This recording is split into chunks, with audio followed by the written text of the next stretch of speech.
Are you ready to take your business to the next level? Every day there are countless books and articles that are published offering the key on how to make your business a success. It's easy to feel overwhelmed trying to keep up and run your business. That's why Deb Creer created the Business Power Hour. Keep up on the latest trends, best practices, and techniques for how to make your business a success. Let the Business Power Hour do the heavy work for you. Good morning. Good morning. I am Deb Creer, and I am passionate about giving professionals the tools that they need to make themselves and their businesses as successful as possible. And I am so excited today because we have a repeat guest on. I love my repeat guests. It means they just have such great content that I have to have them on multiple times. And this is actually a Colorado person, a person that I know from Colorado. We volunteered together. Oh, all sorts of fun things. And we all lifetime ago, wasn't it? I know. Lifetime ago. It really was. I mean, all sorts of things have happened to us between now and then, and we still are just as gorgeous as we were back then. I know, right? I know. That's pretty cool how we haven't aged. Or, we at least fudge and we fake it pretty good. But anyhow, please join me in welcoming David Avrin to our program today. Welcome back, David. How the heck are you? Friend. Great. It's so great to see you. I don't know that many of your listeners or viewers know that we go back way back. We do. We were trying to figure out 30-ish years. About 30 years ago, the earlier part of our careers doing important work with not-for-profits and have grown up in the business world and taken our own paths. And it's wonderful. I almost said it's lovely. It is. It's lovely. It is lovely. Yes. We connect on a regular basis and check in and on each other's success. So thank you for having me back. Well, and it's always so much fun to talk with you because you have such great expertise and insight. And once a year or so, you put out a new book. And so it's always fun to be able to talk about those. But yeah, you do have such great insight and such great thoughts. And we really do have so much fun chatting. So let me tell people a little bit about you, and then we'll dive into this.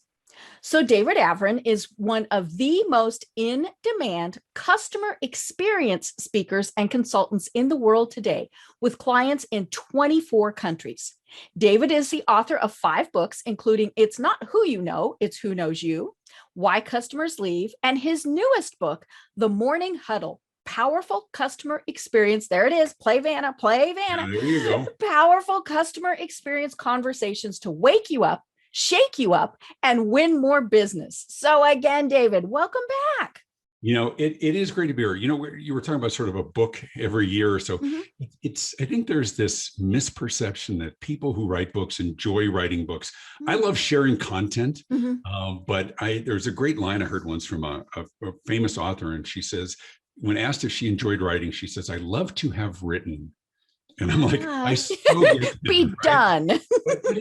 but it's something I'm really proud of because I think it's important during very challenging times that we continue to consume wisdom to get us outside of our own thought process, especially in business.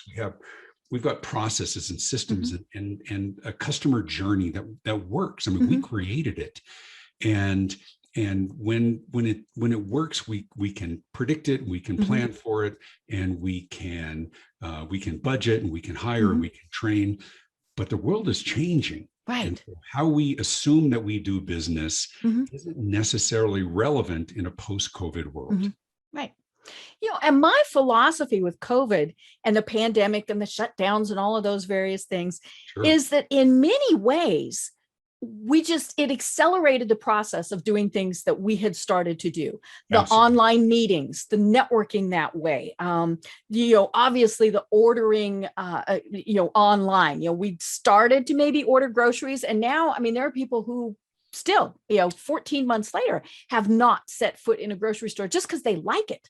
Right. I love it. I have line delivery. I saw a very interesting meme cartoon, something online, but it showed like 6 different panels from the Jetsons, the great series Hanna-Barbera from the early 70s. And it's exactly what you said. This has accelerated what has long been predicted. It showed people working out online with somebody on the other side. Going to school. Elroy was going to school on a computer screen. uh, all of those things. This is today. I mean, Mhm. back then it was the future. Right. Or look at you and I are doing right now. Mhm. For my parents, for my grandparents, this is magic. Right. For you and I, Mhm. it's Monday, Mhm. Yeah, right? yeah. It's just another meeting. And I mean, now granted, I am getting a little tired of all the Zoom meetings. But at the same point, It and it's funny, I works, posted right? about this on Facebook yesterday. It has allowed us to expand our horizons, our reach, our connections, obviously, literally around the world. And Sure. we did have that capability before, but then we got forced into it. Well, I think not only do we get forced into it, I think we got forced to be better at it. Right. And it doesn't mean that everybody is. I mean, Mhm.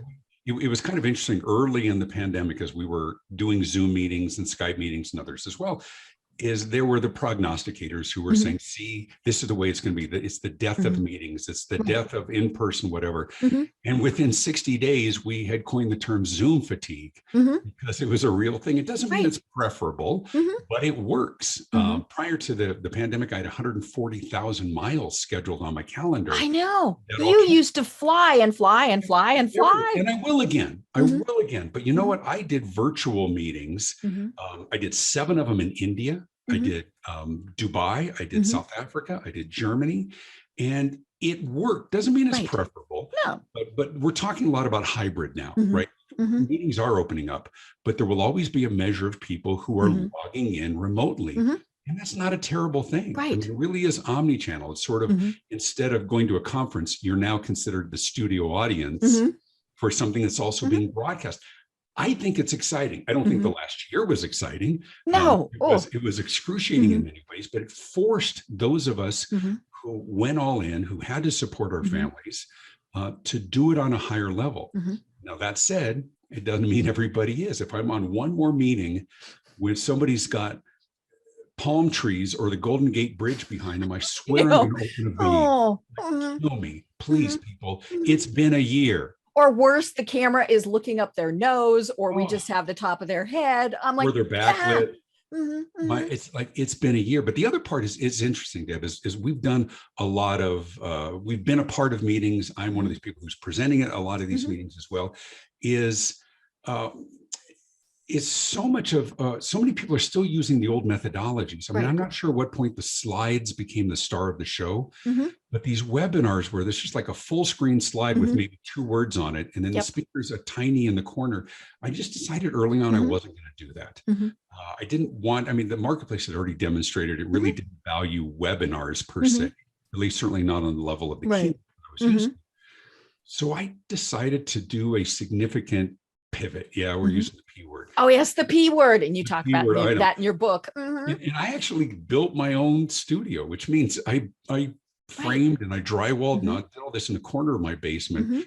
But with the backgrounds, you would never know. And Mhm. so I decided to do it on a different level Mhm. and to present and share and teach and facilitate Mhm. from the waist up, Right. and have really engaging meetings. Mhm. And it was really gratifying Mhm. that it just got better Right. and better. And it doesn't mean that I want to do it. People are like, I don't think I never want to get on an airplane again. I'm I know. trying to get I don't back on want to put airplanes. shoes on. Yeah. For me, I love it. I Mhm. love it. I'm excited to get Mhm. back. The calendar is opening up filling up in a big way Mhm. again. Internationally, of course, there's still a significant travel, and I Mhm. know that Right. your podcast need to have a little bit of an evergreen. Mhm. That people are going to be listening to this for some time. But at the point where we're recording this, Mhm. it's tragic what's going on around the world. Oh, In yeah. America, Mhm. thank goodness we're opening up in a really Mhm. good way. Right. Yeah. And it is so interesting how we have adapted. Some have pivoted, the P word. Right. I think to me, pivot means a major change. Your business wasn't going to work anymore, at least in the short term. Restaurants all of a sudden had to really pivot because you couldn't go in. Right. But for professional speakers, like you are, you definitely had to pivot. Now, like you said, you had been doing online before then, but when all of a sudden that's all you can do, it really did. You, as you said, you had to rethink it. And I've seen so many people that I know that are speakers who gave up. They, for whatever Oh, reason, I'm going to wait it out, and of course the problem is life did go on. And so people were looking for people to present and speak. And the cool thing is, where, it used to take you, from Denver several hours, half a day to get wherever you were going. So you lost, sometimes quite a more. bit of time, travel time. Now you can do 3 or 4 presentations a day without ever having left your house. Right. No, absolutely. Well, I think you made also a good point that you started on that I'm going to elaborate, because Okay. I think you're right. In many cases, it's not a pivot, it's an adaptation, right? An adaptation. Sorry. Right. I think people are adapting. And those who have effectively adapted have created a reasonable path forward for themselves and their business. A lot have not. Right. A lot, those who are circled the wagons, those who are biding their time and wringing their hands and waiting for normal. Yeah, for normal. That was where they came up with the term the new normal or the new next, Right. or I heard the touchless tomorrow. I like normal. I say it's normal. Normal, that's even better. But the world is different. And what's really unique, and this is sort of what's driving a lot of my messaging today as I work with organizations around the world, is we're very clear and cognizant in terms of how the pandemic affected our business. We tapped the PPP and SBA loans and we staff differently. But I think the really interesting thing moving forward is how this time has affected your customers, right, and your clients, all of us, because we've learned to do business differently. In many cases, it works. You had mentioned before about getting your groceries delivered. I have my groceries delivered. I feel a little spoiled every time. I stand at the doorway and keep social distance from the person who's dropping off the groceries on my doorstep. And I apologize every time. Like, I'm so sorry for that. And she's like, no, this is what I do. Yeah. It's just such a different It spawned a whole new industry. But it's awesome. But it's not just groceries, it's anything now. So how we've changed as customers and clients and prospects and patients and constituents and whatever you want to call your audience, is that we've learned that we can get anything we want whenever we want, right? And oftentimes same day. Right. But it's about today, it's about speed and access and convenience. We still, too often, businesses think their competitive advantage, because I hear CEOs say this all the time, and they'll talk to their employees and say, listen, folks, at the end of the day, it still comes down to quality. Right. And everybody cheers, whatever. And I'm like, it's so ridiculous. At the beginning of the day, it's not about quality. I mean, end of the day, it's not about quality. At the beginning of the day, it's about quality. Quality is the entry fee. At the end of the day, it's not about what do you do well. It's what do you do better than others who do it well. And what we're hearing, here's the big change, Deb, is that we love to talk about our quality and commitment and caring and trust in people. We think these are our differentiators. But we are hearing loud and clear that today, customers want speed and access and convenience. And Amazon got us well trained. Oh my gosh. And now it's everything. Today, faster is better than better. People will prioritize speed. They will pay more for speed. They'll pay more for convenience and accommodation. And I admonish companies. I said, you have to start thinking really hard about all the things that you say no to. Because somebody else is going to say yes, and we say no to stupid things. Right. Like if you're at a restaurant, Deb, with your friends, and you order a chicken Caesar salad and say, "Can I get shrimp instead of chicken?" And the waiter says, "Oh, I'm so sorry. No substitutions allowed." Substitution. Why? You know why? Right. Because they don't want to figure it out.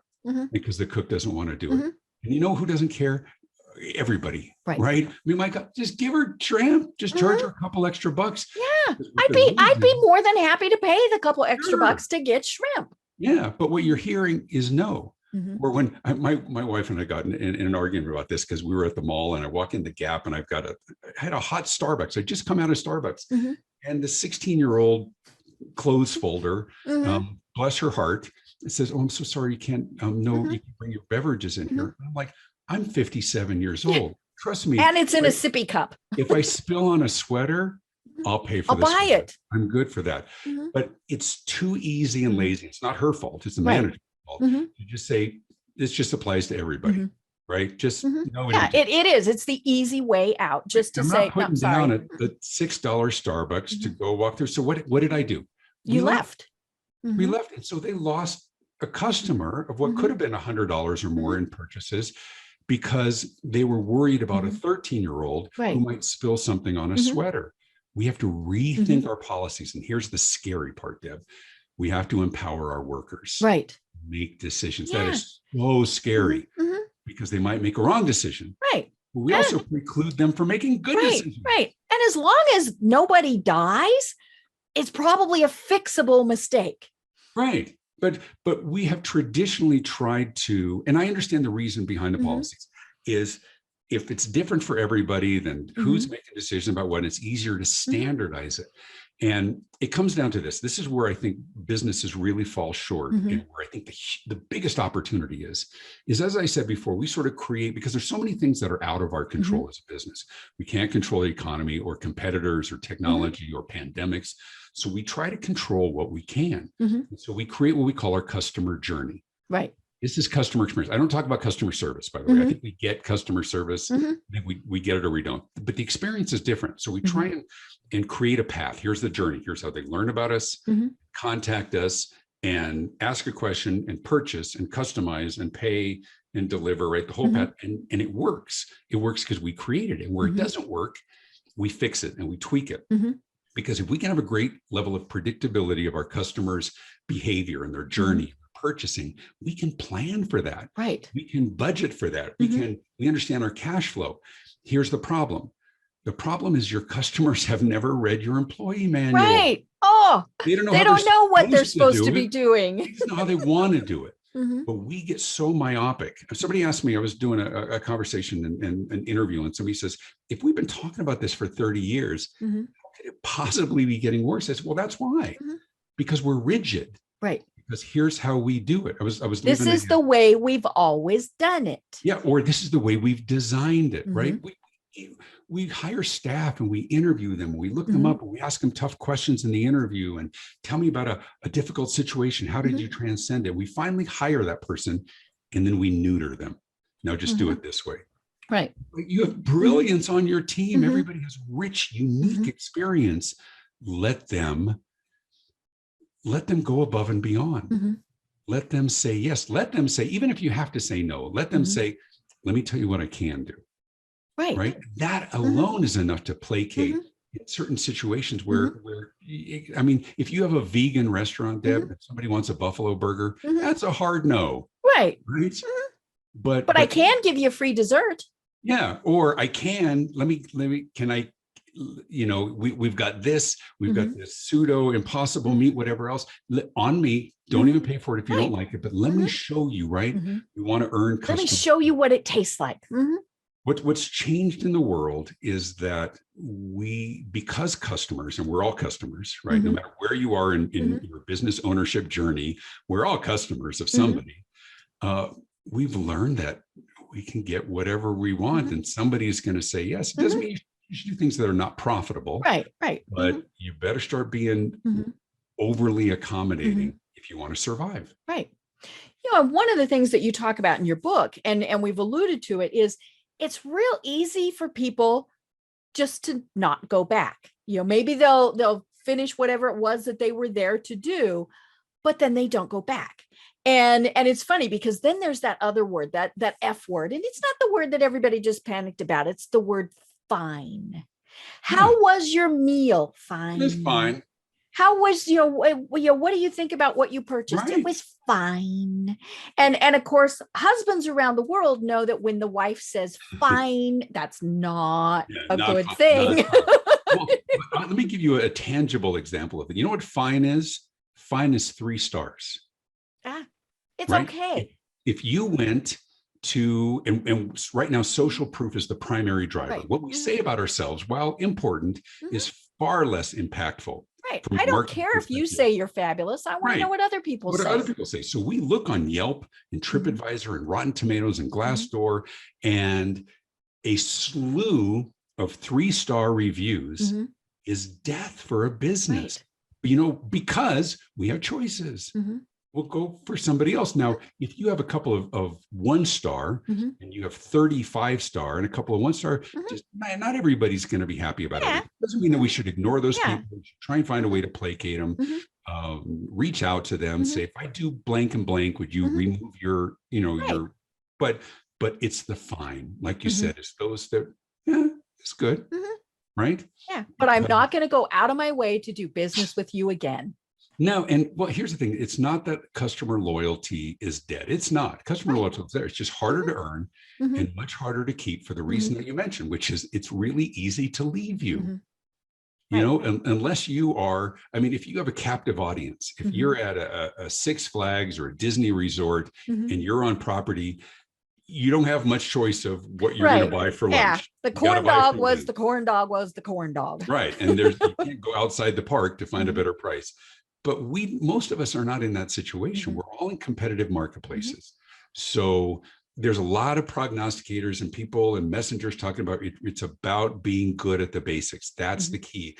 And I don't know that I agree. I think it's the entry fee. Right. I if think we're being not good at the basics, we shouldn't even be doing it. Right. But being good at the basics, that's the entry fee. But success and growth comes from being great at other things and being better than others who are fine. Because one of the things I've been talking about forever is what I call the four most dangerous words in business. And the four most dangerous words in business are all things being equal. When all things are equal and everybody can do it, we are hammering you on price. If you're in one of those business people, all they care about is price. Well, that's only because they think you're the same as your competitors. Right. And if people think that you're essentially the same as your competitors, whose fault is that? It's yours. Right. But it's also your opportunity. Differentiate, right? Sally Hogshead talks about this. Different is better than better, right? Because because everybody's good. We have never lived in a time where by and large, everybody is good, because if you weren't, you would be outed on social media. So now it's about more than being good at what you do. That's the entry fee. Now it's how fast can you get it to somebody? How fast can you respond? How accommodating are you for special requests? How creative are you in seeking alternatives for something you can't do? How aligned are you with the changing world and expectations of your customers? It is, in my mind, an exciting new world, and not everybody's going to survive it. No. From a business perspective, they're not. Because that's not the way they've always done it. Right. Because they think it's about quality. Right. And it's not that quality is unimportant. It's incredibly important. Right. If you weren't good, you'd be outed quickly. But you better streamline your systems. One of the exercises I do when I consult and I go in and work with organizations for a day or two is we talk about simplifying processes. Like we'll go through the journey map, and maybe a buying process is 14 steps from the very first call to something. And it's even very granular, maybe 14, 15 steps. And I say, imagine if you were thrown in a room and the door was closed, and say you have 2 hours to reduce that to 8 steps. And if you can, right, and sometimes it's just circumventing the garbage. Like when you call and you get somebody's voicemail, please listen carefully as our menu options have changed. And you have to listen to all the way through 9 before you get to speak with an operator, please press 0. Give them that option at the beginning. Yeah, because that's what most people want. But that's not what you want, because that's going to detract from people doing other things, to have to stop and take phone calls. Oh my gosh. Or when you call and it says, please hold, or here's the one that kills me.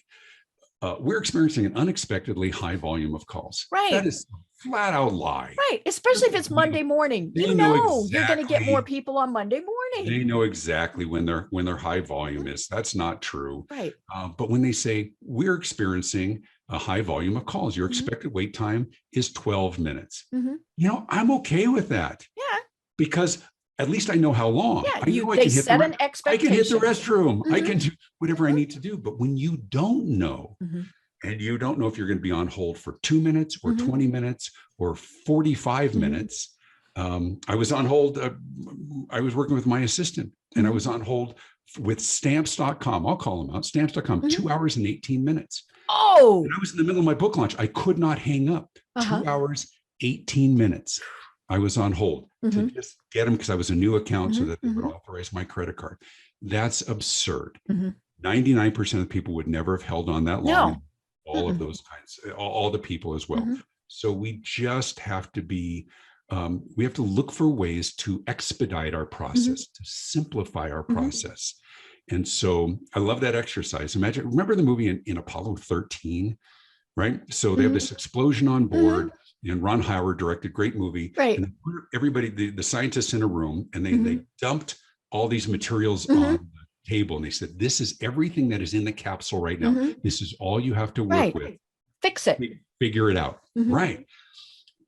There's brilliance. I'm such a believer that the answers are in the room. That when we crowdsource our own team, and this is what I facilitate, is how could we, no constraints, no barriers, simplify this process? And if we could, what would that mean to our customers? We already know we have great delivery, we have great people, we have great products and services.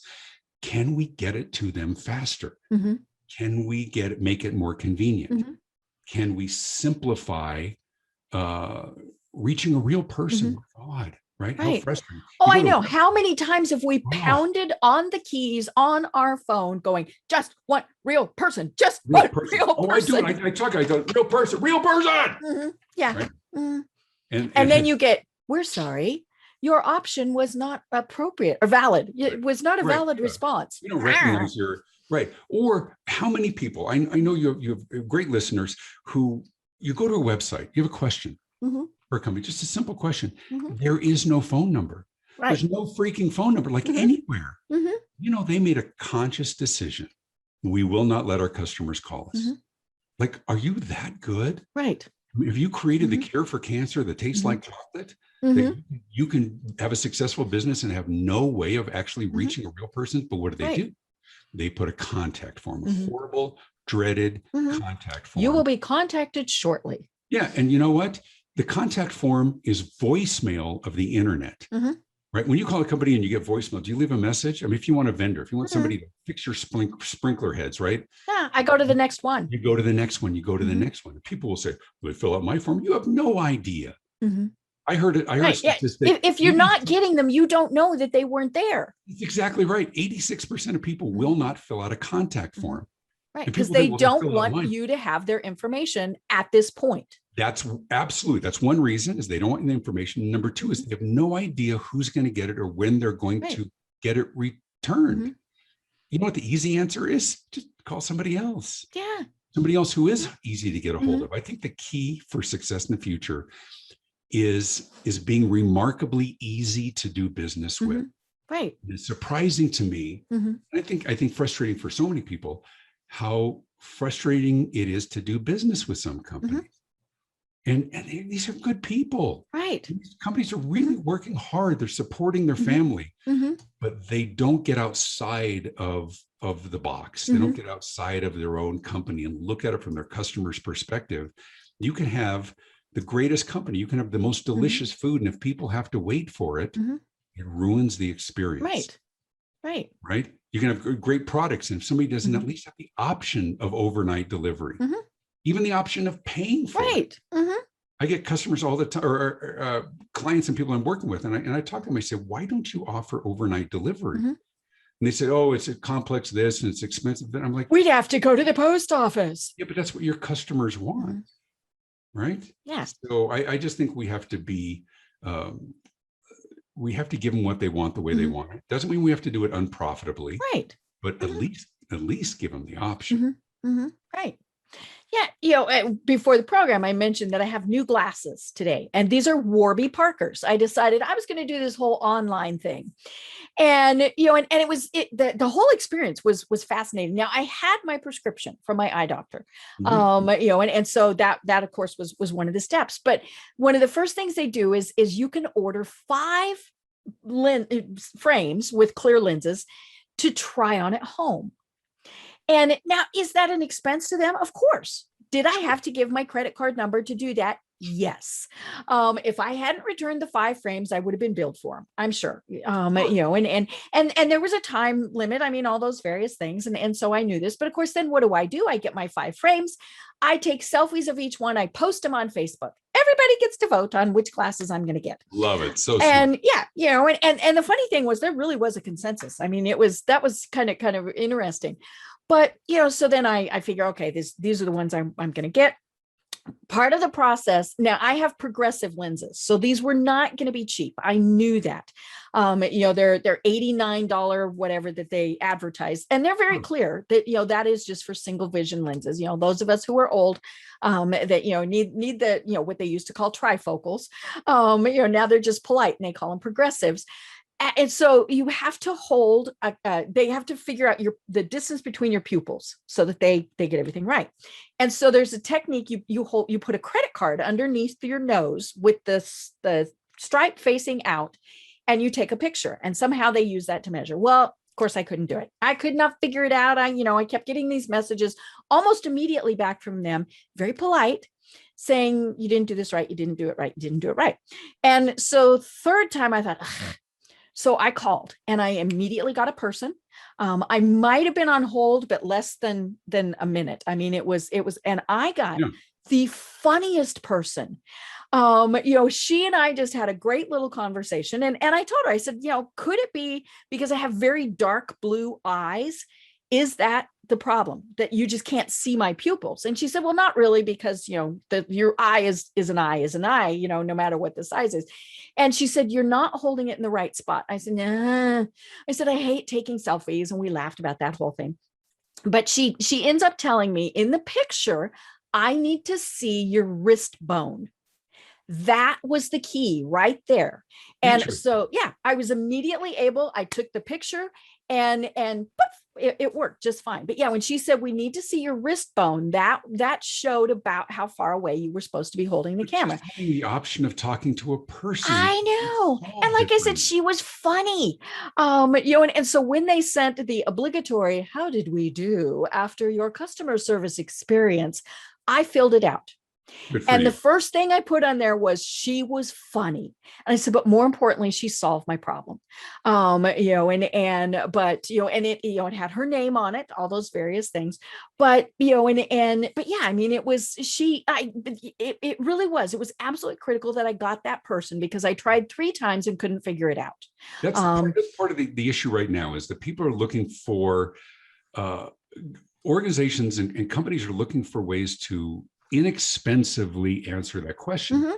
Too often they're turning to chatbots to make it happen. And the program chatbots. And I'm not anti-chatbot. I was, but I've learned a lot. I've worked with companies in India and others as well. And bot, of course, stands for robot. Right. But AI gets smarter. Oh, that tech is getting better and better. It's scary. Every time that that it says, did this answer your question? You said, no, it learns, right?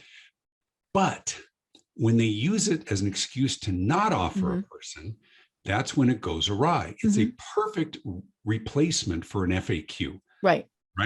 But there should always be an off-ramp, as they call in the industry, for a real person. Right. And 90% of the issues be dealt with chatbot. Sure, it may even grow to 95. Right. Give me the option of a real person. Right. And every time that we eliminate real people, I understand. But when the bean counters are making all the decisions and marketing is not in the room, when those decisions are made, you've got problems. I'll give you an example. I was at my local Walmart. I live just south of Denver, and doing a big grocery shopping. I've got kids who are very tall and big, and their friends are very tall and big. And I got I've got a shopping cart overfilled with groceries. And I get up to the front, and the manager directs me towards self-checkout. And I looked at her. I said, I'm sorry, I don't work here. Right? I'm not trying to be rude. I'm horrible. Every item is an unexpected item in the bagging area. I know. And I don't mind, but what they say is, and the excuse is, people want a choice, right? They want the choice, but it's not a choice if you have one staffed lane and 9 carts lined up, and 22 self-checkout. It's not a choice. It's social engineering.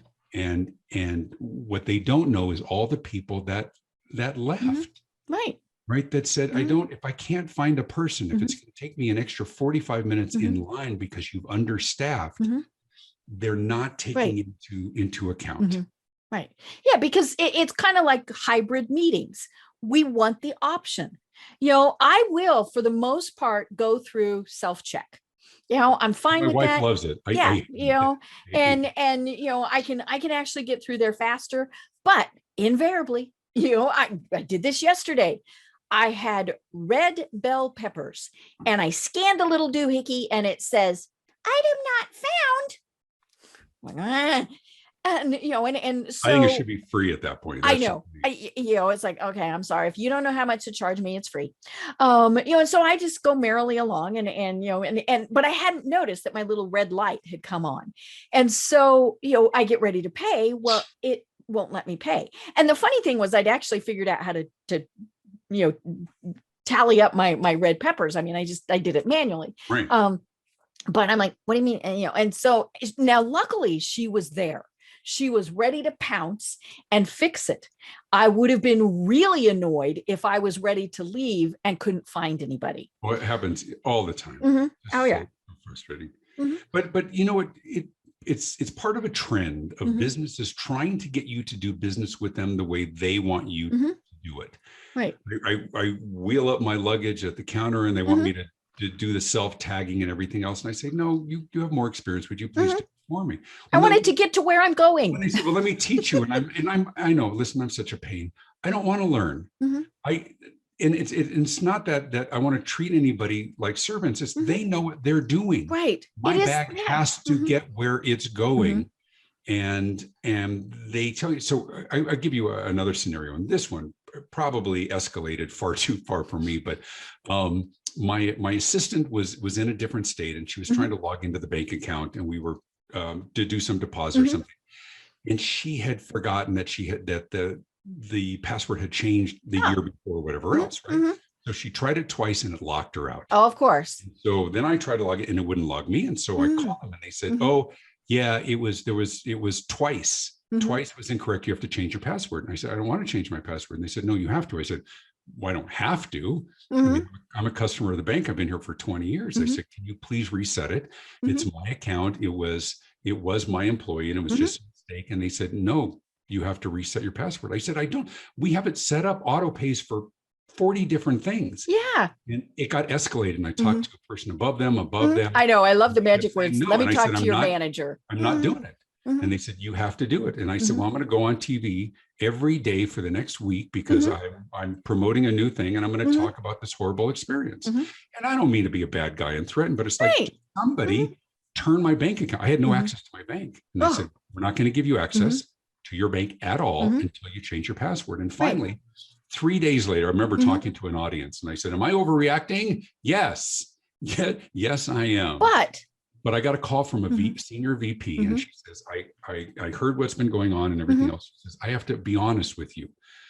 We never thought of this. And I said, what do you mean? And she says, when our IT people program this, if it ever was incorrect twice, it needs a new password to reset. There is no way, there is no back door to do it differently. Yeah, we can't fix it on our end either. We can't, because we programmed it this way, and there is no way. And I'm like, so I have to do it your way to continue to give you my business, regardless of the truth.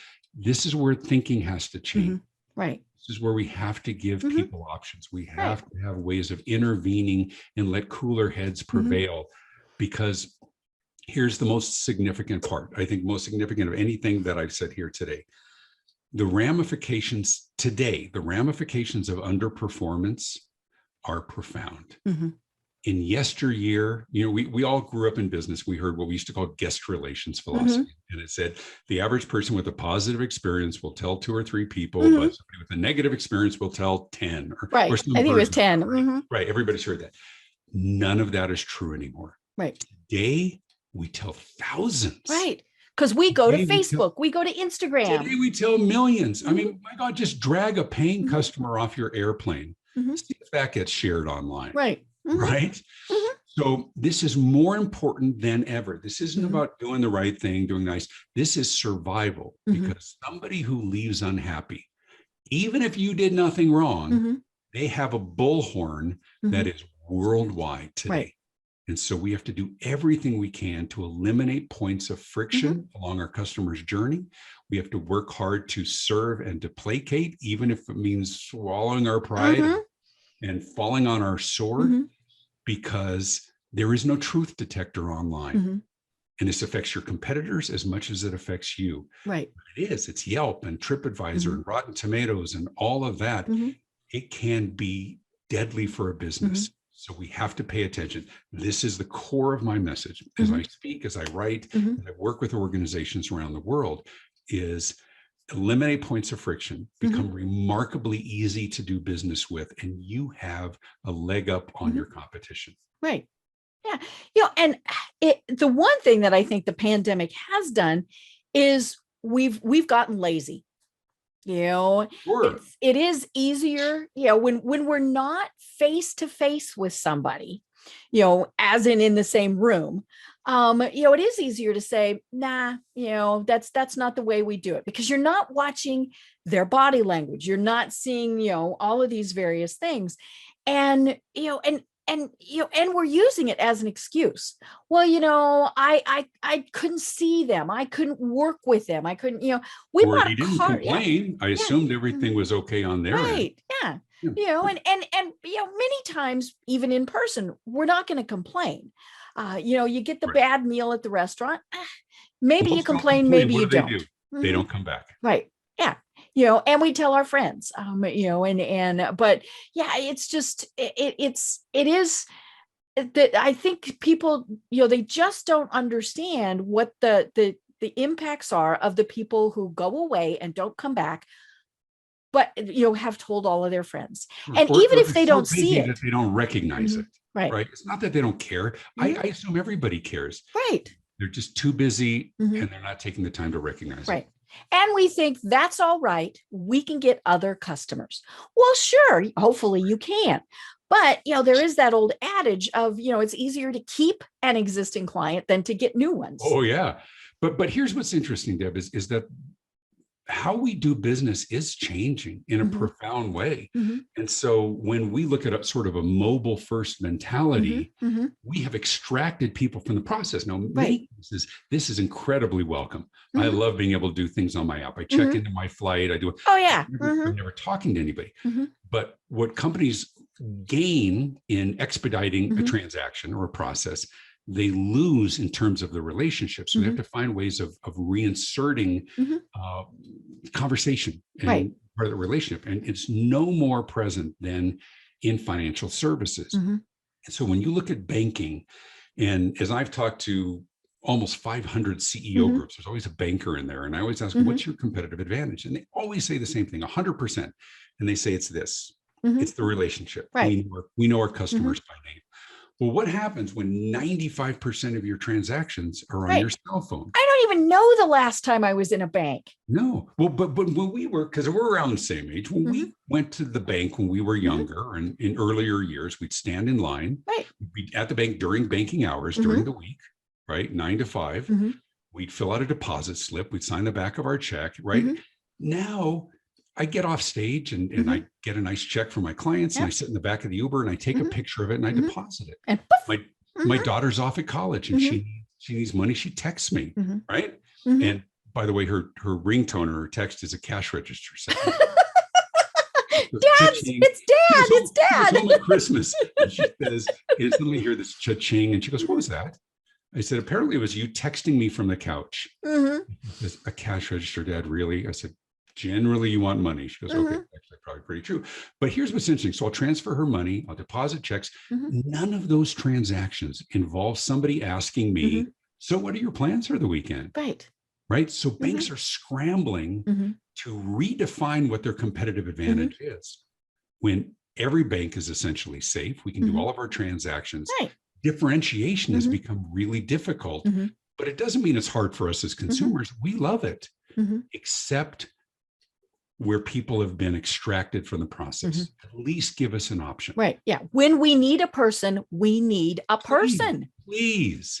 Right. But I'll hear pushback saying millennials don't want to talk to people. They want to do it. I said, don't blame millennials. It's everybody. Just help us get what we want quickly. And it doesn't just mean delivery. Help us get to a person quickly. This is going to be the haves and the have-nots. This is going to be the businesses that succeed. How many businesses are optimized for speed? Once again, don't blame millennials. I guarantee, for everybody watching or listening, I could walk into your homes right now, walk past you, walk into your kitchen and look at your microwave oven. And that'll tell me everything. Because I guarantee it's at 2 seconds or 1 second, because you couldn't wait the last 5 or, oh, you're done. Just right? It's everybody. It's not millennials, because we've learned that we can. Right. Oh, yeah. Amazon has kind of gone away from next day delivery, and, which is kind of bizarre here in Atlanta because we have major Amazon, and that annoys me. I mean, 5 years ago, I would have trotted my little self to whatever store it was and got it. And now I'm annoyed that that I can't get it shipped the overnight. Infrastructure is a little bit overloaded. But I'll tell you, Amazon and Alibaba and others around the world have gotten very smart with the analytics. So you ever notice when you're looking for a product on Amazon and you see like rows of similar products, you'll see the same product 2 or 3 different times in different rows. Yep. But look at them closely. Each one of them has a different offer. One of them, I think Amazon shows that people are willing to pay 15 to 20% more to get it overnight. Right. And even if they're getting it Prime, which is free or whatever else, rather than getting something a day later, they'll pay more, which is all of us. This is why 7-Eleven stays in business and Quick Trip or whatever else, right? It's convenience. Will you pay for convenience? Sure. Are you willing to? Yes. Yes. Right? Yeah. I'm more than willing to pay for convenience. I'm waiting, later on today, I will have meal delivery. And I've been doing this for a while, and I started doing, cool, when you order the kits. Yeah. And the one that I did for a while, great food, but, nothing came prepared. So like if it needed a chopped onion, well, you got the onion and you had to chop it up. I mean, that takes 5 minutes? I know. # first world problems. Right. Well, and there were tons of shipping things that came with it. And we had, all of these boxes and all of this stuff. Well, then I discover a local group here that tries to source locally. So I like that. But more importantly, everything comes done. So if I need a half a cup of chopped onions, it's in this little container. Now, okay, we're not going to talk about recycling because that's a different matter. But yeah, I get just a half a cup of chopped onions. And yeah, so I'm waiting for them to come today to bring me my 2 meals this week. Can I do that on my own? Sure. And I do keep all the recipe cards because the ones that I like, I do them again. And and I can chop those onions. But I like the easier. Yeah. You are representative of the world. The life cycle for certain products is getting shorter and shorter and shorter because disruption is creating alternatives very, very quickly.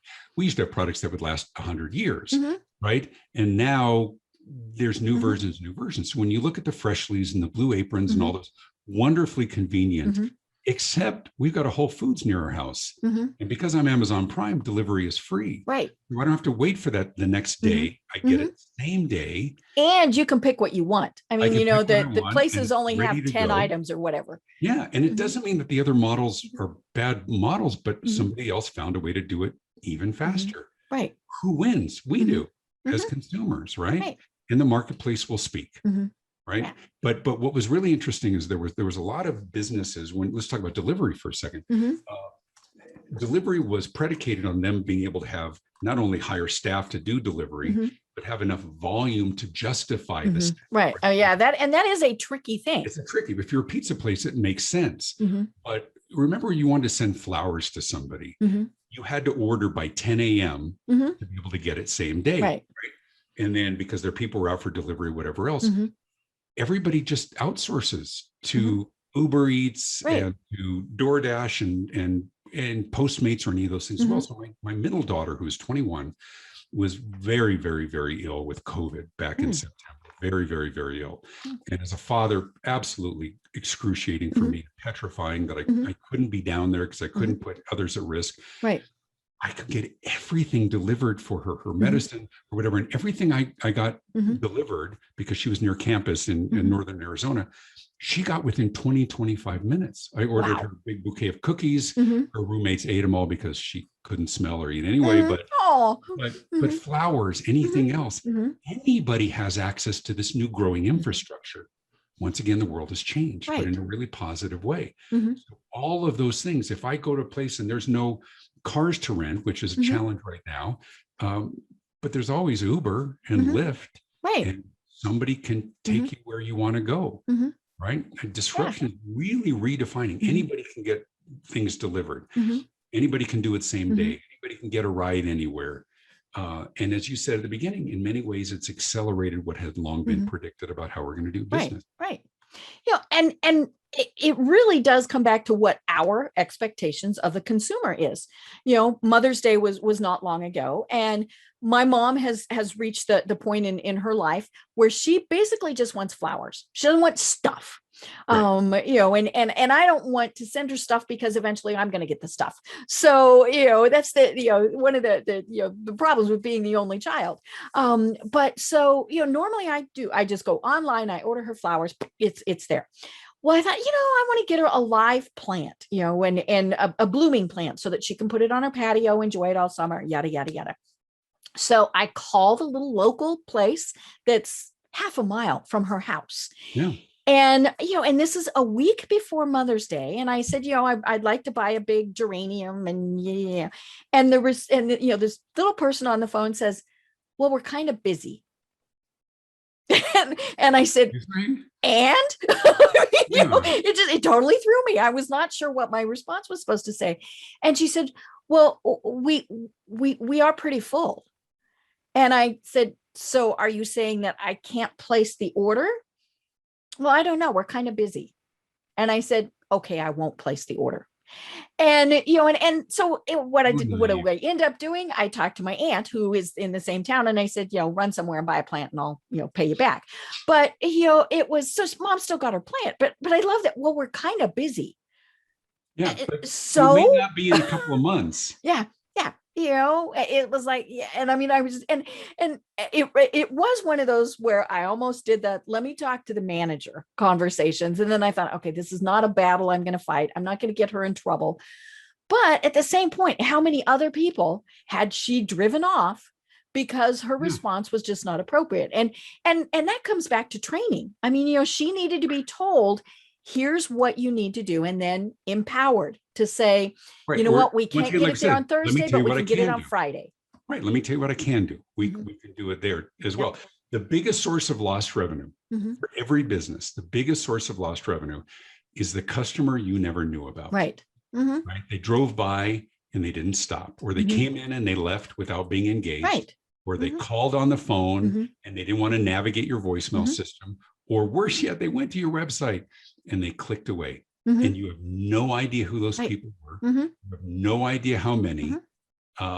You gotta eliminate those points of friction, because the lifetime value of a customer can be significant. So the easy no, sorry, we don't, is basically saying no 20 more times. Right. To that same person. And once again, like I said, we don't tell one or two people or 10 people. If we're mad enough, we tell thousands. Right. Because we can. Right. Yeah. Because, depending on what happens, your post gets shared, and all of these various things. And yeah, so it's, and I don't complain online unless something is really egregious. I mean, somebody has to have really hacked me off before I'm going to say something. But, it happens. Everybody reaches a point, and some have, lower boiling points than others, but they are going to complain. And, and it doesn't so go then, away. Yeah. Right. The internet is forever. Yep. And never. And then, yeah, I mean, so not only did you lose that, it's like, okay, well, if Deb doesn't like them, then I'm not even going to try them. It's there. What we've been talking about, I mean, is obviously that great customer experience. And, we did mention that you have your new book. Show your new book. Oh, what? This new book, The Morning Huddle by David Avrin. Yeah, it's a little bit bright on this. It is, you gotta love the white cover. But what it is, and what I love about it is it's, short chapters, 2 or 3 pages long at the most. Because I read the digital version, so it's a little difficult to know, but it talks about all these things that we've been talking about. Just the short, simple, here's the situation, here's how you can fix it. Whether it's, okay, you don't want people saying that you're fine. How do you empower your employees? All these things that we've been talking about. So it's a great read. And as always, I highly recommend it. Thank you for that. I appreciate that. It's meant as a conversation starter. It's not a book about how to have a morning huddle, but but whether it's for you on your own, I mean, there's 45 million small business owners or entrepreneurs, or have a team, it's sort of a done for you content. Yeah. What would happen if? Yeah. And talk to your team and listen to your people and discuss. It's meant to be a catalyst. It was all based on this video series that I created a couple of years ago. We're in 4 languages now around the world, called the Customer Experience Advantage Morning Huddle. And it is that once a week, let me be the catalyst for a tougher conversation and decide together what you believe and how you want to behave. And you can learn about that program at customerexperienceadvantage.com. Perfect. I love it. I love it. Well, how else do they find you? And you are getting back to speaking, so we want to make sure that people know that. But tell us how they reach you and what all you services you offer. Well, Deb, thank you for asking that. No, I'm so thrilled that the world is opening up again safely. Of course, I'm fully vaccinated, but my speaking, my consulting, as I go in and work with organizations, whether it's from the stage or from the front of the room, you can learn more about me. Just my name, davidavrin.com. You can watch a brief little video that shows what I do and get a better sense of that. But I help organizations and audiences recognize how their customers have changed, how they need to change as well, and how you can future-proof your business by becoming remarkably easy to do business with. Like I said, I don't really talk about customer service. I think we get that or we don't. But how we experience doing business with you drives our purchasing and our loyalty. And I know that we can get better. So look me up, davidavrin.com. Perfect. I love it. I love it. And I mean, there were so many things in there that we didn't even talk about that are just, like I said, just short little things. And I can almost guarantee that as we read it, we're going to go, oh, that either happened to us, or, from a perspective of, somebody trying to do business with us, or we know, oh yeah, that happened when I was trying to deal with so-and-so. Exactly right. And so these very conversational, but you'll recognize every scenario, whether you're guilty of it or whether you have been a victim of it. But it's not just diagnostic in terms of here's why you do this, but it's prescriptive as well. Here's a better way of looking at that. But once again, I invite people to feel free to disagree with me on things. As long as you know why you believe what you believe. My whole goal is to help you be better and attract and retain those customers. Right. And sometimes it's simple changes. I mean, like telling your employees, say you're in a restaurant. Okay, if it costs less than $5, do it. You have the ability to do that. What's interesting, Deb, is that the biggest excuse that we get all the time, whether it's we don't do menu substitutions or sorry, we can't do a late checkout because we have a new conference coming in. The most common excuse is, well, if we do it for you, we have to do it for everybody. We have to, and it is the worst and laziest excuse ever, because the reality is most people won't ask for an accommodation. Right. So it makes it a lot easier to do it for and accommodate the people who ask if you can. But no, you don't have to do it for everybody, because everybody doesn't want to substitute shrimp for chicken. Right. And if everybody, or at least lots of people, want it, maybe it is something you should be doing. At least pay attention, right? Maybe there's enough demand to justify broadening your product mix or your services. Right. It's a big issue of people not necessarily documenting signs of dissatisfaction, questions that we have to say no. How does leadership know whether or not that might be something to add if they don't know there's sufficient demand? Document all of that. Pass it up. Ask your people. The people who are dealing with the people are the ones you need to be talking to. Absolutely. And that's some of the work I do when I consult, is I say, what are some of the most common issues that we have to say no to? What do people ask? And people say, oh, we asked for this. And leadership goes, really? And everybody's like, I get asked that 4 times a day. They had no idea, right? There might be enough to justify it. Yep. I know, or at least think about it. I mean, that's the thing. Don't rule it out until you've thought about it. We are entering that age that will require an extraordinary level of flexibility and accommodation. Yep. Both from our demands, right? And obviously the people that want to do business with us. So why not make it easy for the people to do business with us? Well, oh my gosh, once again. Yes. Yeah. We we've been having so much fun. See, this is why I set the timer, because, we'd be going forever. I've been having such a fun time. Can't wait to do it again. But until then, what words of wisdom do you have to share with us to close the program? To recognize that we are emerging into a new world. We're no longer, from a business perspective, how do you survive COVID-19? Mm-hmm. I think that was last year. Right. I think now we've been there, done that. Right. And now it's what's different in the world. How different do we look? If you have a business model that was created 3 years ago, 10 years ago, 20 years ago, the world is passing you by. Take a step back, take time with your team and ask some basic questions, which is the way we do business the way it should be done? Could we do it better or faster or smarter or simpler or more intuitive? That will give you and create competitive advantage. Perfect. I love it. I love it. Well, I'm Deb Creer, once again having a fascinating discussion with David Avrin. And until next time, everyone have a great day. Tune in for our next program for even more trends, best practices, and techniques for how to make your business a success. The Business Power Hour, hosted by Deb Creer, is proud to be part of the C-Suite Network.